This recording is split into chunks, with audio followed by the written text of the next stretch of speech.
நம்ம ஹர்ட் ஆனதை பற்றி தான் நம்ம அதிகமாக பேசியிருப்போம். ஆனால் நம்மளால் யாராவது ஹர்ட் ஆகிருக்காங்கல்ல, அவங்கள பற்றி நம்ம பேசியிருக்கோமா, யோசிச்சிருக்கோமா? அதுக்கு தான் இந்த video.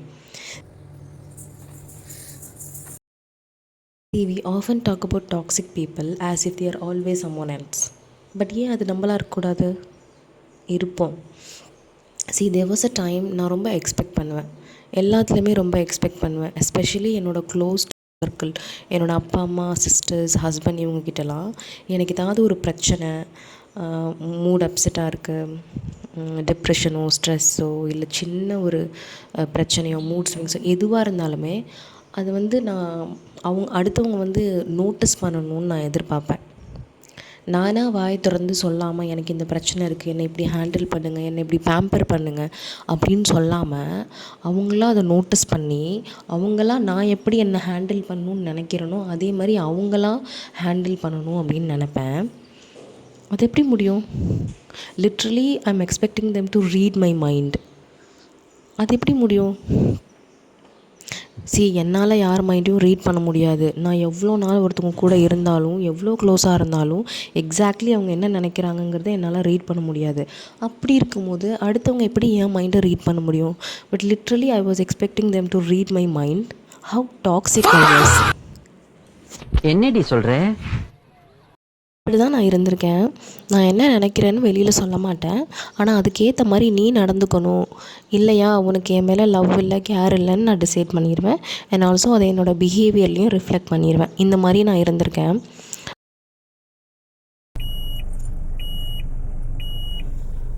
Mithran, Mithu, hello hello hello Mithran. But then I realised one day, எல்லாருக்குமே ஒரு சுச்சுவேஷன் வரும்ல, அந்த சுச்சுவேஷன் வந்தால் தான் நமக்கு புரியும் அப்படிங்கிற மாதிரி எனக்கும் ஒரு சுச்சுவேஷன் வந்துச்சு. அப்போ எனக்கு புரிஞ்சிச்சு நான் என்ன தப்பு பண்ணியிருக்கேன் அப்படின்னா, நான் என்னை ரொம்ப மெச்சோர்டாக நினச்சிருக்கேன். என்னென்னா, நமக்கு மனசுக்குள்ளே ஏதோ ஒன்று இருக்குது, அப்செட்டோ ஏதோ ஒரு ஃபீலிங் ஒன்று இருக்குது.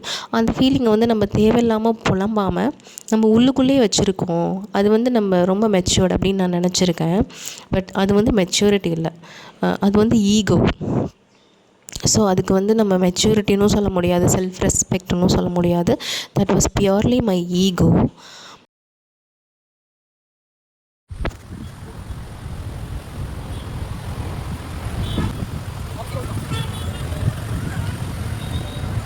நான் இப்போது கம்ப்ளீட்டாக சேஞ்ச் ஆகிட்டேன், வருந்திட்டேன், திருந்திட்டேன் அப்படின்னு நான் சொல்லலை. ஆப்வியஸ்லி வருந்திட்டேன்.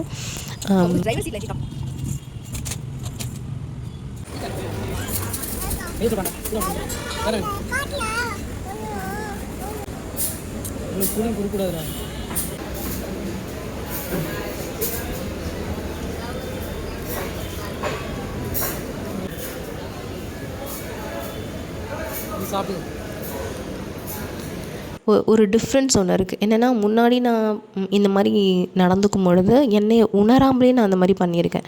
பட் இப்போது அந்த மாதிரி திங்ஸ் நடக்கும்போது எனக்கு அது ரியலைஸ் ஆகுது, நம்ம இந்த மாதிரி ஸ்டூப்பிடாக பண்ணிகிட்ருக்கோம் அப்படிங்கிறது எனக்கு ரியலைஸ் ஆகுது. And that is a real difference. So நம்ம ஒரே நாளில் ரொம்ப பர்ஃபெக்டாக மாறிட முடியாது. ஓவர் நைட்டில் நம்ம திருந்திடணும், பர்ஃபெக்ட் ஆகிடணும், அதெல்லாம் நடக்கவே நடக்காது.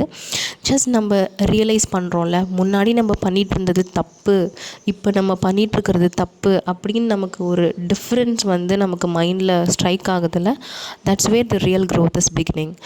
அது போதும். ஸோ நான் இது கொஞ்சம் கொஞ்சமாக புரிஞ்சிட்ருக்கேன். நான் ஆல்சோ கொஞ்சம் கொஞ்சமாக சேஞ்ச் பண்ண ட்ரை பண்ணிகிட்ருக்கேன். And that's it with today's புலம்பல். நம்ம நெக்ஸ்ட்டு புலம்பலில் நெக்ஸ்ட்டு வீடியோவில் சந்திப்போம். அன்டில் தென் கொஞ்சம் யோசிச்சு பாருங்கள். பாய் பாய்.